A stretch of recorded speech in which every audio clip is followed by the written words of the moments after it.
बिस्मिल्लाहिर्रहमानिर्रहीम अस्सलामु अलैकुम स्टूडेंट, मेरा नाम है तारिक खानज़ादा और आप देख रहे हैं कैटलिस्ट कैजेट। वीडियो के पहले पार्ट में हमने डिस्कस किए थे एक्सरसाइज 15.5 के इनिशियल के 5 सवालात। आज जो हम बात करेंगे वो बात करेंगे सवाल नंबर 6 पर और इसके आगे वाले सवालात पर। ठीक है, तो छठा सवाल क्या कहता है, N isosceles triangle has a vertical angle of 120 degree and a base 40 centimetre long. एक आइसोसेलेस ट्राइंगल है, ठीक है, मैं एक ट्राइंगल बना देता हूं। अब आइसोसेलेस ट्राइंगल ऐसा ट्राइंगल होता है जिसकी दो साइड बराबर होती हैं। फॉर एग्जांपल ये वाली साइड और ये वाली साइड मैंने मान ली बराबर है इनमें साथ। आगे देखते हैं, find the length of its altitude. अच्छा, एल्टीट्यूड की लेंथ बतानी है। एक चीज और दे रहा है, क्या बोल रहा है, has a vertical angle of 20 degree. इसका ये वाला जो वर्टिकल एंगल है ये 120 डिग्री का है, ठीक है। अच्छा, and a base 40 centimetre long, और जो इसकी जो बेस है वो कितनी है, 40 सेंटीमीटर लॉन्ग है। यानी कि फॉर एग्जांपल अगर मैं इसको नाम देता हूं ए, इसको नाम देता हूं मैं बी, इसको नाम में देता हूं सी का, तो क्या कर रहा है, इसकी जो बेस है वो 40 सेंटीमीटर की है, एंगल वर्टिकल कितना है 120 डिग्री का है, और जो हमारा ट्राइंगल है वो है आइसोसेलेस ट्राइंगल जिसकी दो साइड बराबर होती हैं। अच्छा, find the length of its altitude. Altitude देखें इधर कैसे बनेगा, अगर मैं इस वाले पॉइंट से, ये जो एंगुलर पॉइंट है इसका एक परपेंडिकुलर लाइन गिराऊं दूसरी लाइन पर, यानी कि perpendicular distance from a point two the line is called altitude. ठीक है, तो ये परपेंडिकुलर डिस्टेंस ये एल्टीट्यूड बनेगा। अब यहां पर भी एक पॉइंट मिल गया B to D, B to D मेरे पास क्या आ गया, आप याद रखिएगा एल्टीट्यूड। अब बस इसकी वैल्यू मैंने मालूम करनी है कि इसकी वैल्यू क्या होगी, यानी कि बी टू डी में जो मालूम करना है। सही है भाई, तो अब देखें ये जो एल्टीट्यूड है, फॉर एग्जाम्पल ये जो एल्टीट्यूड है ये जो 120 डिग्री के एंगल को दो बराबर के हिस्सों में तकसीम कर रहा है, तो 60 डिग्री ये वाला और 60 डिग्री ये वाला। ठीक है जी। अच्छा, अब जरा देखें एल्टीट्यूड जो गिर रहा है दूसरी लाइन पर गिर रहा है, दूसरी लाइन की जो इधर लंबाई है, इसकी लेंथ है वो 40 सेंटीमीटर है। ठीक है, अब ये आइसोसेलेस ट्राइंगल है, ठीक है, तो ये दो साइड आपस में बराबर हैं। ठीक है, तो ये वाली साइड क्या होगी, बराबर होंगी, तो ये वाली कितनी हो जाएगी, जाहिर है 40 है, तो एल्टीट्यूड गिर रहा है, ये वाली 20 हो जाएगी। ए से लेकर डी तक कितना हो जाएगा, 20 सेंटीमीटर हो जाएगा, और ये वाला डी टू सी ये भी 20 सेंटीमीटर हो जाएगा। समझ में आई बात। अब सवाल शुरू करते हैं। देखें भाई, आप कोई भी इधर दो ट्राइंगल बन गए, एक ट्राइंगल बन गया ये वाला ए बी और डी वाला, और एक ट्राइंगल बन गया ये वाला बी सी और डी वाला। भाई आप कोई सा भी एक ट्राइंगल लें और सवाल सॉल्व कर लें। मैं लेता हूं ये वाला ट्राइंगल, यानी कि ए बी और डी वाला, तो मैं सवाल सॉल्व कर रहा हूं। मैंने लिखा कंसीडर आ ट्राइंगल, कौन सा वाला ले रहा हूं मैं, ए बी डी वाला ले रहा हूं, ए बी डी। ठीक है, अब मुझे मालूम क्या करना है, मुझे मालूम करना, याद रखिएगा बी टू डी। तो मैंने इसको बताया let B to D be the, क्या है भाई, ये length of the altitude, length of the altitude. आइए अब जरा देखें, ये आपको ट्राइंगल जो दिया हुआ ये एंगल है 60 डिग्री का। अगर मैं इधर बनाता हूं ये वाला ट्राइंगल ए बी डी वाला, तो ये 60 डिग्री का है, ये हमें मालूम करनी है, और ये वाली साइड कितनी आ गई, 20 सेंटीमीटर आ गई। समझ में आई आपको बात। तो इस एंगल की रिस्पेक्ट से आपने ऐसा ट्रिग्नोमेट्रिक फंक्शन चूज करना है जिसमें ये वाली और ये वाली साइड आती हो। अब देखिए इस एंगल की रिस्पेक्ट से जो रास्ता 90 डिग्री को जाएगा वो क्या बन जाता है, बेस बन जाती है। ठीक है, और इस एंगल से अपोजिट जो साइड होती है वो कहलाती है परपेंडिकुलर। ठीक है, हमारे पास इस एंगल से हम सॉल्व कर रहे हैं, तो देखिए परपेंडिकुलर और बेस का कोई ऐसा ट्रिग्नोमेट्रिक रेशियो यूज करना है जिसमें परपेंडिकुलर और बेस आता हो।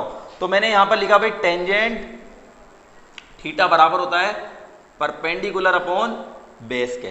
सही है भाई।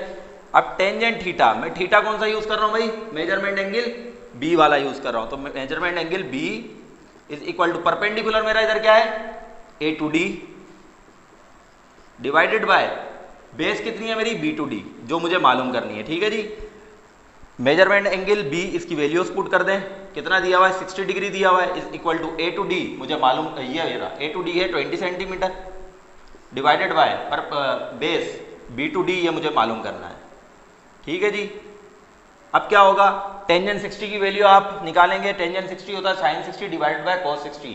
ठीक है, साइन 60 रेडिकल का 3/2 डिवाइडेड बाय कॉस 60 1/2। 2 से 2 गया तो रेडिकल का 3 आ गया, is equal to 20 divided by B to D। अब देखें B to D की वैल्यू मालूम करनी है, क्रॉस मल्टीप्लीकेशन, B इधर डिवाइड करो उधर जाएगा तो मल्टीप्लाई करेगा ऊपर चले जाएगा, और 20 डिवाइडेड बाय क्या हो जाएगा, रेडिकल का 3।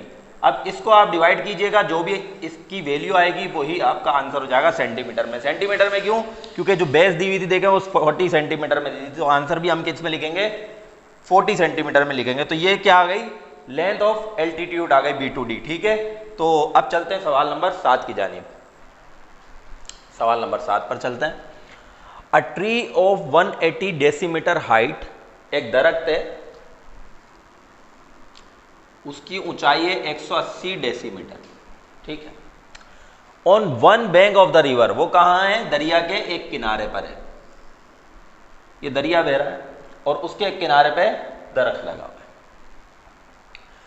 Max N angle of 30 degree directly opposite side of the river. दरिया का एक किनारा है, इसके अपोजिट साइड दूसरा किनारा है, वहां पर क्या कर रहा है, max N angle of 30 degree on the opposite side of the river. ठीक है, अपोजिट साइड से एक एंगल बना रहा है कितना, 30 डिग्री का, यही दरख्त। Find the width of the river, दरिया की चौड़ाई बताएं। तो मैंने इसको नाम दे दिया A, इसको नाम दे दिया B, इसको नाम दे दिया C। ये एंगल कितना है, 90 डिग्री का, और एग्जाम्पल दरख्त सीधा है। अब जरा देखें, ये इस एंगल से जो रास्ता 90 डिग्री को जाता है, मैंने कहा वो बेस होती है, तो क्या ये रास्ता 90 डिग्री को जा रहा है, यहां तो कोई और एंगल है, यही रास्ता 90 डिग्री को जा रहा है, तो ये वाली हो जाएगी मेरी बेस। दूसरा तरीका याद करने का क्या है, जो एंगल आपको मिला हो, या चाहे ये वाला या ये वाला, इस एंगल की अपोजिट साइड परपेंडिकुलर होती है। ठीक है, बहरहाल जैसे आपको याद हो वैसे कर लें। अब ऐसा ट्रिग्नोमेट्रिक रेशियो यूज करना है जिसमें परपेंडिकुलर और बेस आता हो इस एंगल के रिस्पेक्ट से। समझ में आ गई बात। तो पहले तो हमने जो है क्या करना है, उसको बताना है कि हम फाइंड क्या करने जा रहे हैं। तो आप लिखते हैं consider a triangle ABC, consider a triangle ABC। आपने एक ट्राइंगल कंसीडर कर लिया, इसके बाद आप उसको बताएं जो हम फाइंड करने जा रहे हैं वो क्या चीज है, let A to C be the, ये ना width of the river. A to C जो है वो दरिया की चौड़ाई है। ठीक है जी। तो अब हमें पता है कि टेंजेंट में आता है परपेंडिकुलर और बेस। टेंजेंट बराबर है परपेंडिकुलर अपॉन बेस के। टेंजेंट मेजरमेंट एंगल में इधर यूज कर रहा हूं भाई A। ठीक है, इज इक्वल टू परपेंडिकुलर में जाए, इससे क्या हो जाएगा, B to C divided by base कितनी हो जाएगी, A to C, और बेस ही मुझे फाइंड करनी है। तो खैर इसमें वैल्यूज पुट कर दें। टेंजेंट मेजरमेंट एंगल कितना दिया हुआ है, 30 डिग्री दिया हुआ है, is equal to B to C। B to C कितना है भाई, 180 है, divided bye A to C। ये डिवाइड कर रहा है उधर जाएगा तो मल्टीप्लाई करेगा, तो A to C is equal to 180। अब टेंजेंट 30 की वैल्यू, अब इधर आ जाएगा टेंजेंट 30। ठीक है, टेंजेंट 30। अब जरा देखें A to C is equal to tangent 30 जो बराबर होता है भाई, टेंजेंट थीटा बराबर होता है sine theta upon cos theta.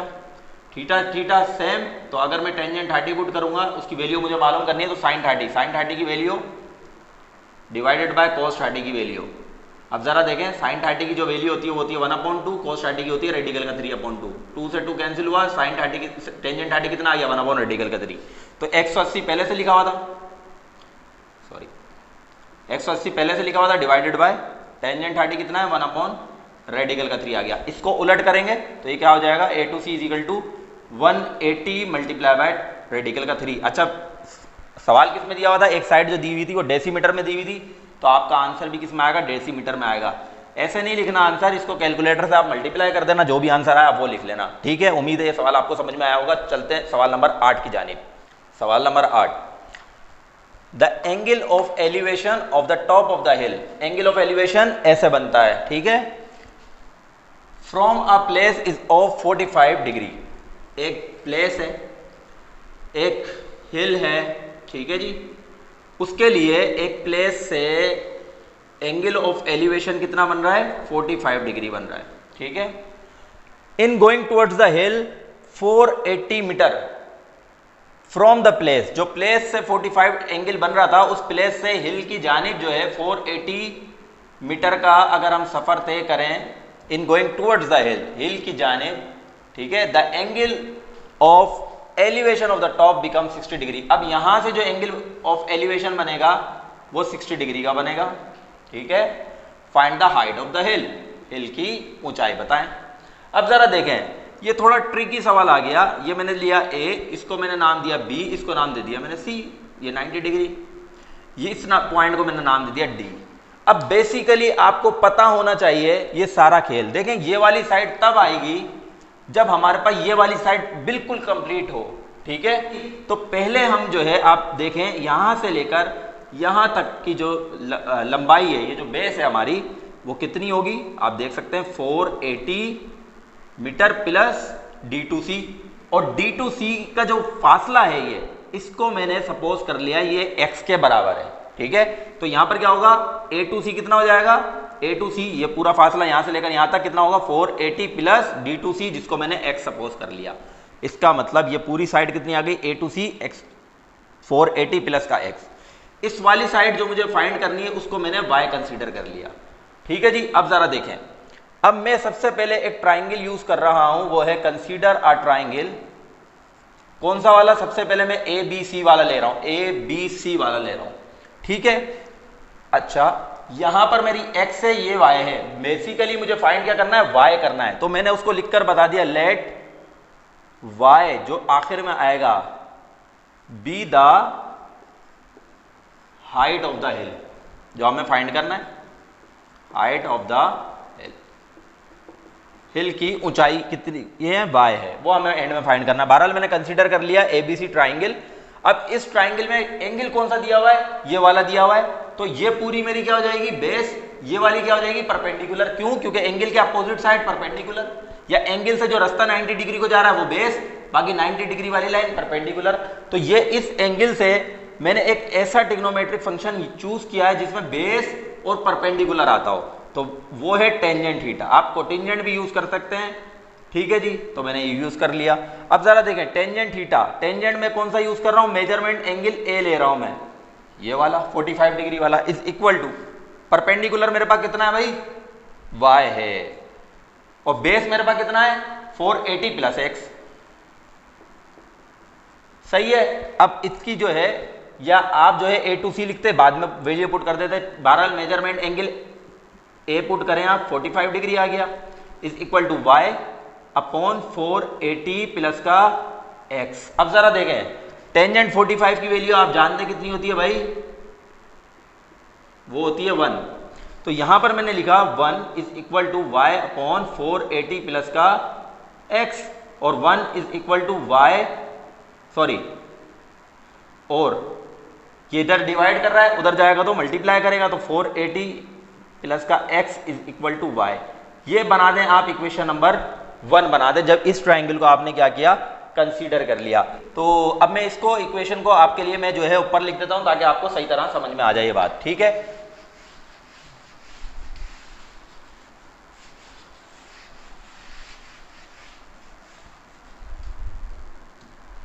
अब जरा देखें, ये वाली जो इक्वेशन हमारी बनी है, जब मैंने कंसीडर ये वाला ट्राइंगल किया था ABC वाला, तो ये जो हमारे पास जो इक्वेशन बनी वो 480 प्लस का x is equal to y, ये इक्वेशन नंबर 1 बनी है, याद रखिएगा। इसमें सिर्फ और सिर्फ मैं x की वैल्यू पुट कर दूं, मेरे पास y की वैल्यू ऑलरेडी आ जाएगी, आसानी से आ जाएगी। अब जरा देखें, मैंने दूसरा ट्राइंगल कंसीडर किया, वो है कौन सा वाला भाई, DB और C वाला, DB और C वाला। तो यहां मेरी परपेंडिकुलर क्या हुई, y हुई, और बेस क्या हुई, x हुई। क्यों हुई भाई, क्योंकि ये वाला एंगल दिया हुआ है 60 डिग्री, इसके अपोजिट साइड परपेंडिकुलर और ये वाली बेस। हम ऐसा ट्रिग्नोमेट्रिक फंक्शन यूज करेंगे जिसमें परपेंडिकुलर और बेस आता हो। तो मैंने लिखा भाई टेंजेंट थीटा बराबर है परपेंडिकुलर अपॉन बेस के, ठीक है जी। अब टेंजेंट थीटा में कौन सा यूज कर रहा हूं, मेजरमेंट एंगल D वाला यूज कर रहा हूं, ठीक है जी। इज इक्वल टू परपेंडिकुलर मेरे पास कितना है भाई, y है, डिवाइडेड बाय बेस कितनी है मेरे पास, x है, ठीक है जी।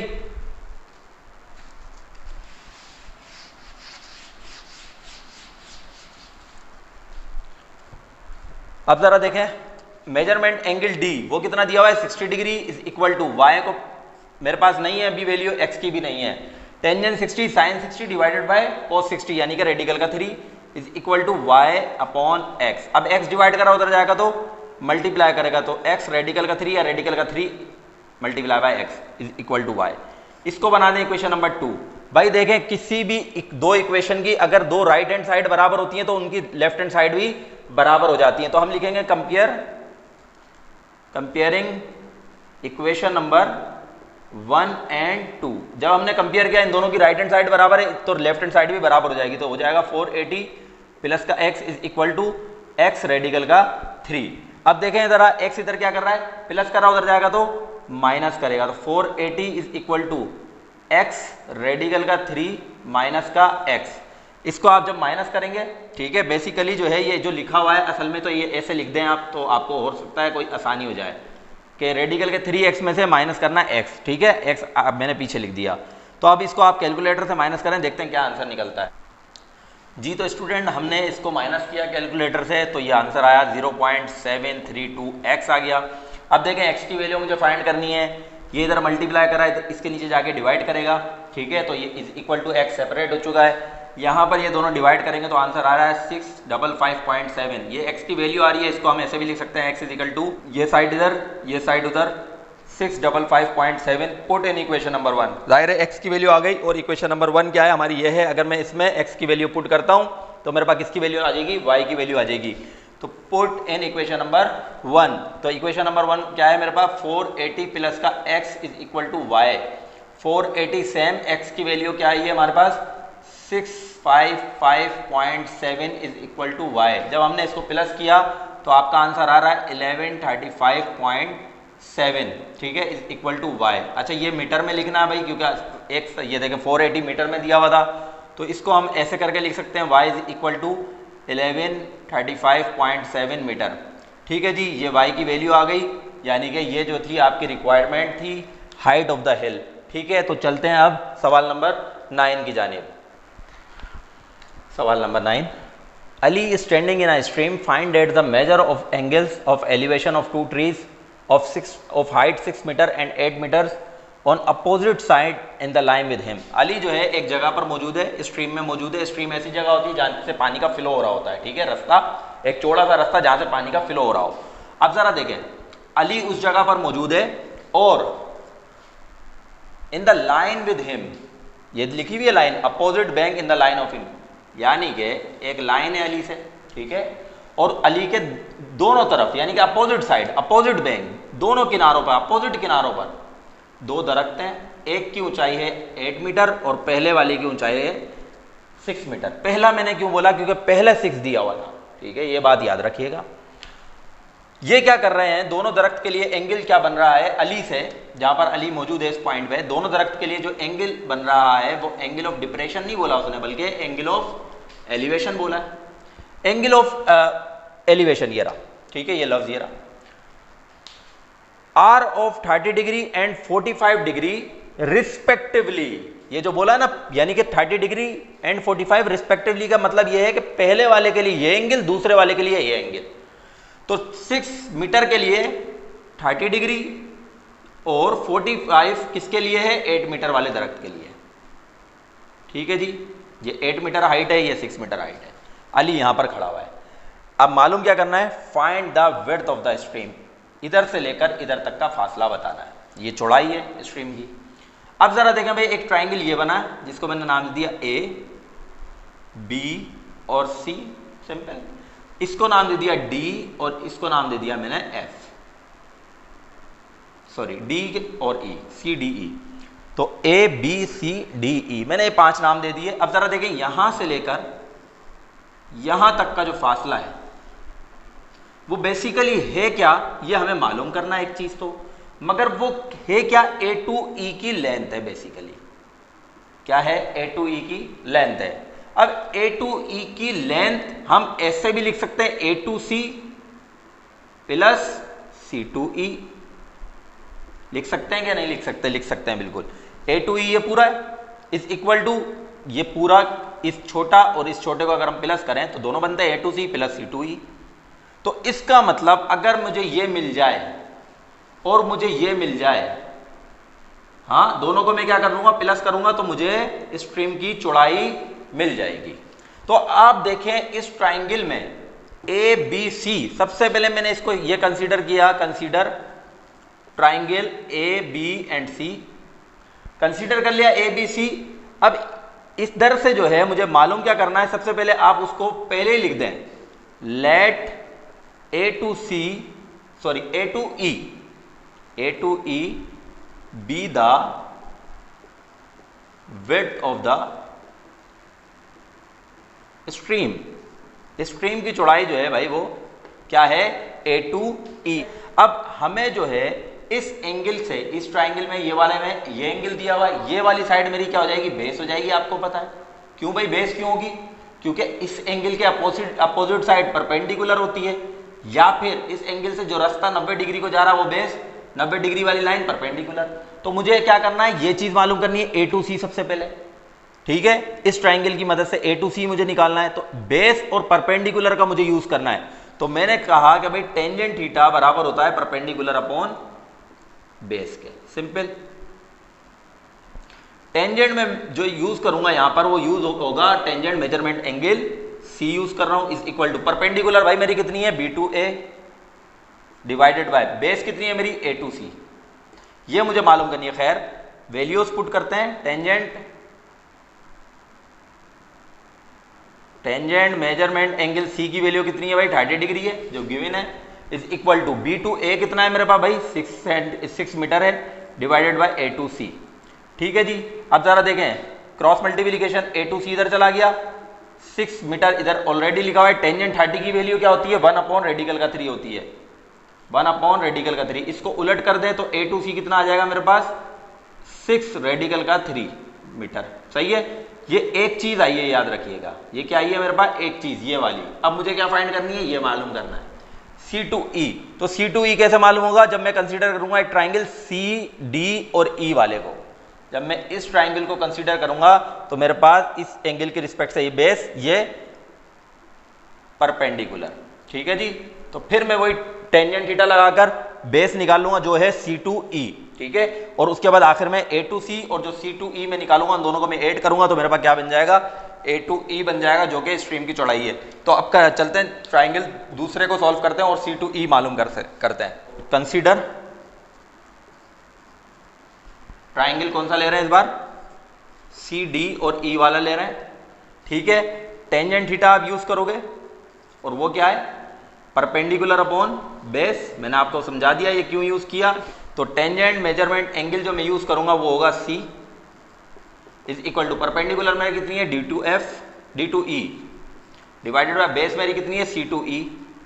तो ये सी की जगह आ जाएगा भाई tangent 45 degree is equal to D to E की जगह क्या आ जाएगा, 8 metre divided by C to E. अब जरा देखें क्रॉस मल्टीप्लिकेशन कर लें तो सी टू ई इधर चला गया is equal to 8 metre divided by tangent 45। Tangent 45 की वैल्यू होती है 1, वो हम लिखेंगे ही नहीं। ठीक है, क्योंकि हर नंबर के नीचे 1 तो होता है। अब ये भी आ गई आपके पास, ये भी आ गई। तो अब हम क्या करेंगे, ये इस फॉर्मूले में हम पुट कर देंगे। यानी कि फॉर्मूला तो नहीं है, बेसिकली दो चीज़ों का जब हम जमा करेंगे तो ए टू ई हमारे पास आ जाएगा। तो अब हम क्या करेंगे, ठीक है, एक ये वाली थी पहली और ये थी दूसरी। ठीक है। तो ए टू ई क्या होगा हमारे पास, आपको पता है अपना A to C plus C to E. ठीक है। अब ए टू ई हमारे पास क्या आया, is equal to A to C हमारे पास कितना है, 6 रेडिकल का 3 प्लस बीच में आया और 6 ये कितना है हमारे पास, 8 है। ठीक है। आप पहले 6 को मल्टीप्लाई करें रेडिकल के 3 के साथ, जो भी वैल्यू आएगी उसमें फिर 8 प्लस कर दें। ठीक है। तो ये हमारे पास क्या आ जाएगी, स्ट्रीम की चौड़ाई आ जाएगी। जो भी आपका आंसर आए कैलकुलेटर में आप कीजिएगा और उसका आंसर आपने लिखना किस में है, मीटर में लिखना है, क्योंकि देखें मीटर में सवाल दिया हुआ था आपको। तो यहाँ पर मीटर और इन दोनों को क्या करेंगे, पहले इसको मल्टीप्लाई करेंगे, जो भी आंसर आएगा उसमें 8 प्लस करेंगे और आंसर आपको लिख देंगे। चलते हैं सवाल नंबर 10 की जानिब जी। तो स्टूडेंट सवाल नंबर 10 बहुत ईजी है। The foot of the tower is at a distance of 20 metre from a point on the ground. एक ज़मीन है भाई, ग्राउंड है, उसमें एक पॉइंट है, मैं इधर ही बना लेता हूँ, ये पॉइंट है। उससे जो है टावर कितनी दूर है, 20 मीटर के फासले पर एक टावर है। ठीक है जी। एक टावर जो है कहाँ पर है, 20 मीटर के फासले पर है इस पॉइंट से। समझ में आ गई बात? अच्छा, the angle of elevation of the top of the tower from this point is of 60 degree. From this point, इस पॉइंट से एंगल ऑफ एलिवेशन जो बन रहा है टॉप ऑफ द टावर का वो कितना है भाई? 60 डिग्री है। Find the height of the tower, tower की ऊंचाई बताएं। इसको मैंने नाम दिया ए, इसको नाम दिया बी, इसको नाम दिया मैंने सी। तो आपने सवाल सॉल्व करना है। सबसे पहले आपने लिखना है consider a triangle A B C. ठीक है, अब आपने जो मालूम करना है सबसे पहले आप उसको वो लिख दें, let B to C be the height of the, है ना, हाइट ऑफ द टावर। ये आप लिख दें सबसे पहले कि भाई मुझे मालूम क्या करना है, B2C मालूम करना है, यानी कि उसकी लेंथ मालूम करनी है। ठीक है, अब आप क्या करेंगे, इस एंगल के रिस्पेक्ट से ये क्या हो गई मेरी, क्या हुई भाई? बेस हो गई। क्यों? क्योंकि ये रास्ता 90 डिग्री को जा रहा है, इसलिए बेस हो गई। ये रास्ता जो जा रहा है कोई और एंगल को जा रहा है, 90 डिग्री नहीं है, ये 90 डिग्री के लिए जा रहा है, तो ये बेस 90 डिग्री वाली लाइन मेरे पास हो गई परपेंडिकुलर। तो दो चीज़ें ही हमने यूज़ करनी है, गिवन है, एक मालूम करनी है इस एंगल के रिस्पेक्ट से। तो परपेंडिकुलर अपॉन बेस या बेस अपॉन परपेंडिकुलर, बहरहाल मैं यूज़ कर रहा हूँ tangent theta is equal to, वो बराबर है परपेंडिकुलर अपॉन बेस के। ठीक है, अब थीटा की जगह आपको पता है अच्छी तरीके से क्या आएगा, मेजरमेंट एंगल ए आ जाएगा कि भाई ए है, परपेंडिकुलर मेरा क्या है B2C, तो मुझे वैसे ही मालूम करनी है। बेस मेरे पास कितनी है A2C। अच्छा, वैल्यूज पुट करते हैं तो ये हो जाएगा टेंजेंट मेजरमेंट एंगल ए कितना है भाई 60 डिग्री है, इज इक्वल टू B2C मुझे मालूम करना है, A2C कितना है भाई मेरे पास 20 है। अब इसको जो है यहाँ कर लेते हैं, टेंजेंट 60 की जो वैल्यू होती है वो होती है रेडिकल का 3, साइन 60 डिवाइडेड बाय कॉस 60, तो रेडिकल का 3 is equal to B2C divided by 20। अब ये 20 डिवाइड करा उधर आएगा तो मल्टीप्लाई करेगा रेडिकल के 3 से। ठीक है, B2C, तो इसको हम ऐसे भी लिख सकते हैं कि B2C is equal to 20 multiply by radical का 3 मीटर। ठीक है जी, आप इसको कैलकुलेटर में मल्टीप्लाई करके लिखिएगा, 20 मल्टीप्लाई बाय रेडिकल का 3, जो भी आंसर आएगा उसको मीटर में लिखिएगा, क्योंकि हमारे पास एक साइड मीटर में गिवन थी। आइए चलते हैं सवाल नंबर 11 की जानिब। सवाल नंबर 11, find the measure of angle of elevation of sun. Sun का मेजरमेंट एंगल ऑफ एलिवेशन मालूम करना है। Such that the shadow of a bamboo 9 metre long is 3 radical का 3 मीटर। भाई सबसे पहले आप ये समझें, एक बैम्बू है वो है 9 मीटर लॉन्ग का।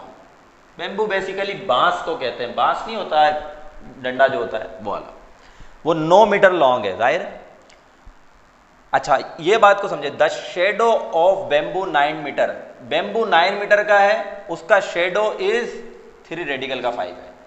इसका अगर मैं शेड पढ़ूँ, ये ज़मीन है फॉर एग्जाम्पल, और सूरज फॉर एग्जाम्पल मान लिया इस जानिब है, अगर सूरज इधर होता तो इधर साया गिर रहा होता, बहरहाल सूरज मैंने मान लिया इस जानिब है, तो सूरज की रोशनी आ रही होगी इस पर, लग रही होगी बैम्बू पर, तो इसका शेडो बनेगा, इसका साया कहाँ बनेगा, इधर बनेगा क्या, इधर नहीं, इधर नहीं बनेगा, तो बनेगा कहाँ, बनेगा जमीन पर बनेगा। तो इसका मतलब ये वाली साइड आपको मिली हुई है 3 रेडिकल का 3 मीटर, सिंपल। अब क्या मालूम क्या करना है, आपने मालूम करना है ये एंगल, ये आपने मालूम करना है। ठीक है, find the measure of angle of elevation of the sun. जो सन के लिए जो 30 ये जो एंगल बन रहा है मेजरमेंट एंगल, वो हमने मालूम करना है इस बार। तो दो साइड मिली हुई है, एंगल मालूम करना है। इसको मैंने ए का नाम दे दिया, इसको मैंने बी का नाम दे दिया, इसको मैंने सी का नाम दे दिया। ठीक है जी, तो अब जरा देखें, सबसे पहले आप लिख दें कंसीडर अ ट्राइंगल, अगर आप लिखना चाहते हैं ABC। ठीक है, let theta be an angle of elevation. ठीक है, थीटा क्या है, एंगल ऑफ एलिवेशन है। ठीक है, जो सन के लिए बन रहा है इस पॉइंट से। ठीक है, तो हमें जो है ऐसा ट्रिग्नोमेट्रिक रेशो मालूम करना है जिसमें दो साइड आती हो, जाहिर है दो साइड होंगी तो तीसरा एंगल हमें मिलेगा। तो ये इस एंगल की रिस्पेक्ट से ये मेरी जो 90 डिग्री के लिए रास्ता जा रहा है बेस हो जाएगी, 90 डिग्री वाली खुद लाइन परपेंडिकुलर हो जाएगी। ठीक है, तो मैं जो यूज़ करने जा रहा हूँ वो है tangent theta is equal to perpendicular upon base के बराबर। अगर मैं कोटिंजेंट यूज़ करता तो बेस ऊपर परपेंडिकुलर आ जाती, बात एक ही था। अच्छा ज़रा देखें, टेंजेंट थीटा, ये थीटा इस बार मुझे वैल्यू नहीं मिली हुई, यही मुझे मालूम करना है। ठीक है, इज इक्वल टू परपेंडिकुलर मेरे पास कितना है भाई 9 डिवाइडेड बाय ये कितना है मेरे पास 3 रेडिकल का 3। 3 1 जा 3, 3 3 जा 9, तो ये आ गया tangent theta is equal to 3 upon radical का 3। अब जरा देखें, मैं चाहता हूँ डिनोमिनेटर में रेडिकल का 3 ना रहे, तो मैं क्या कर रहा हूँ यहाँ पर मल्टीप्लाई और डिवाइड करा रहा हूँ रेडिकल के 3 से, ताकि अब देखिए इसको मैं कैंसिल भी करूँगा सवाल पर मेरे कोई फर्क नहीं पड़ रहा, ठीक है। मगर मेरा मल्टीप्लाई में क्यों करवा रहा हूँ, ताकि डिनोमिनेटर में जो रेडिकल का 3 है ख़त्म हो जाए। अब ज़रा देखें tangent theta is equal to, ये तो हो जाएगा 3 रेडिकल का 3, ये मल्टीप्लाई नहीं कर सकते, दोनों साथ में आ जाएंगे। ये दोनों में एक ही रेडिकल में लिख सकता हूँ, 3 मल्टीप्लाई बाय 3, इनका पेयर बन के एक बाहर आ जाएगा, तो ये हो जाएगा tangent theta is equal to 3 radical का 3 डिवाइडेड बाय इनका पेयर बन के एक बाहर आ गया। अब इस 3 से 3 गया, तो ये आया tangent theta is equal to radical का 3। अब मुझे थीटा फाइंड करना है, तो टेंजेंट उधर जाकर इनवर्स हो जाएगा।